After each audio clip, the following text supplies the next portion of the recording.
بسم اللہ الرحمن الرحیم۔ رسول اللہ صلی اللہ علیہ وسلم نے فرمایا، جھوٹ سے بچتے رہو، اس لیے کہ جھوٹ گناہ کی طرف لے جاتا ہے اور گناہ جہنم میں پہنچا دیتا ہے، اور آدمی برابر جھوٹ بولتا رہتا ہے یہاں تک کہ اللہ کے یہاں اس کا نام جھوٹوں میں لکھ دیا جاتا ہے۔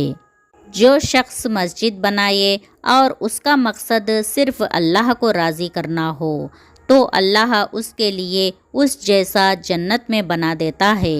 سکون ڈھونڈتا پھرتا تھا بہاروں میں، مگر یہ مجھے ملا قرآن کے 30 پاروں میں۔ کسی تکلیف میں اگر کوئی شخص مبتلا ہو تو اسے موت کی تمنا نہیں کرنی چاہیے، اور اگر کوئی موت کی تمنا کرنے ہی لگو تو یہ کہنا چاہیے، یا اللہ جب تک زندگی میرے لیے بہتر ہے مجھے زندہ رکھ، اور جب موت میرے لیے بہتر ہو تو مجھے اٹھا لے۔ عورت اپنے شوہر کے گھر اور اس کے بچوں کی ذمہ دار ہے اور اسے ان کے بارے میں پوچھا جائے گا۔ غلط بات پر غصہ آنا شرافت کی نشانی ہے، مگر غصے کو پی جانا مومن کی نشانی ہے۔ تم میں سب سے بہتر شخص وہ ہے جو قرآن کو سیکھے اور اس کو سکھائے۔ 7 طرح کے لوگ ہیں جنہیں اللہ سبحانہ وتعالیٰ اپنے عرش کے سائے میں پناہ دے گا۔ ان میں سے ایک وہ بھی ہے جس نے تنہائی میں اللہ سبحانہ وتعالیٰ کو یاد کیا تو اس کی آنکھوں سے آنسو جاری ہو گئے۔ آخرت کا پرچہ۔ قبر میں 3 سوال: تمہارا رب کون ہے؟ تمہارا دین کیا ہے؟ تمہارا نبی کون ہے؟ حشر کے 5 سوال: اپنی عمر کہاں گزاری؟ جوانی کن کاموں میں خرچ کی؟ مال کہاں سے کمایا اور کہاں خرچ کیا؟ اپنے علم پر کیا عمل کیا؟ جس کو اس امتحان میں پاس ہونا ہے تو وہ تیاری کر لے اور دوسرے لوگوں کو بھی بتائیے، پتہ نہیں کب امتحان شروع ہو جائے۔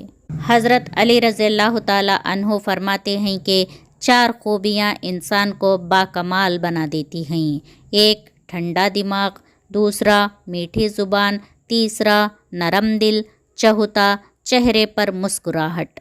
جب کلمہ پڑھو تو اپنے رب سے کہو، یا اللہ یہ میرا کلمہ تیرے پاس میری امانت ہے، موت کے وقت یا اللہ مجھے کلمہ نصیب عطا فرما، آمین۔ قبرستان نوجوانوں سے بھرا جا رہا ہے اور لوگ سوچ رہے ہیں بڑھاپے میں توبہ کریں گے۔ برا ہوں بھلا ہوں تیرا ہی بندہ ہوں، یا اللہ پیدا ہوتے ہی کلمہ سنا تھا، مرتے وقت بھی نصیب کرنا، آمین۔ اسلام نے بیوی کو ہمدرد دوست کا درجہ دیا ہے، غلام کا نہیں۔ نکاح بھی عورت کی اجازت سے ہوتا ہے، مرد کی مرضی سے نہیں۔ میری اوقات اس قابل تو نہیں کہ میں جنت مانگوں، یا رب بس اتنی سی عرض ہے کہ مجھے جہنم سے بچا لینا۔ رسول اللہ صلی اللہ علیہ وسلم نے فرمایا، صدقہ کرنے والوں سے قبر کی گرمی کو ختم کرتا ہے، اور مومن قیامت کے دن اپنے صدقے کا سایہ حاصل کرے گا۔ 50,000 والا میک اپ کبھی بھی چہرے پر 5 وقت کی نماز جیسا نور نہیں لا سکتا۔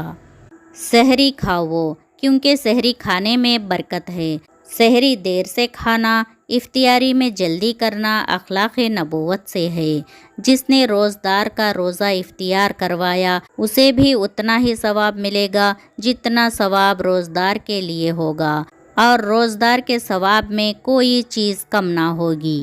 ماں کے پاس کچھ وقت بیٹھ جایا کرو، کیونکہ ماں کے ساتھ گزارا ہوا وقت قیامت کے دن بخشش کا ذریعہ بنے گا۔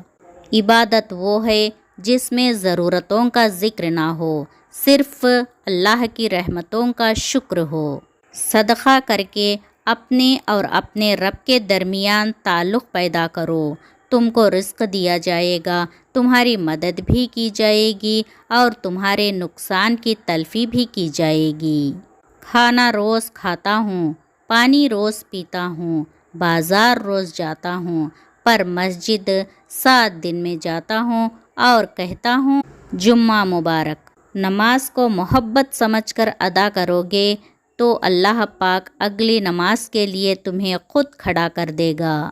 دنیا چلانے پر بھی نہیں سنتی اور ماں باپ آپ کے بنا بولے بھی سمجھ جاتے ہیں۔ سوال: اللہ تعالیٰ کس گناہ کی سزا دنیا میں ہی دیتا ہے؟ جواب: حضور صلی اللہ علیہ وسلم فرماتے ہیں، اللہ چاہے تو سارے گناہوں کی سزا قیامت میں دے، مگر ماں باپ کو تنگ کرنے کی سزا مرنے سے پہلے زندگی میں دیتا ہے۔ حضرت ابو ہریرہ رضی اللہ تعالیٰ عنہ سے روایت ہے کہ نیک آدمی کا جنت میں اللہ تعالیٰ ایک درجہ بلند کرتا ہے تو وہ پوچھتا ہے، اے اللہ مجھے یہ درجہ کیوں ملا؟ تو اللہ تعالیٰ فرماتا ہے، تیری اولاد نے تیرے لیے مغفرت کی دعا کی ہے، اس لیے اپنے والدین کے حق میں دعا کرتے رہنا چاہیے۔ اللہ سے دعا ہے کہ اے اللہ ہمیں والدین کے قدر کرنا نصیب فرما اور ان کی بہترین اولاد میں شمار فرما۔ آمین ثم آمین۔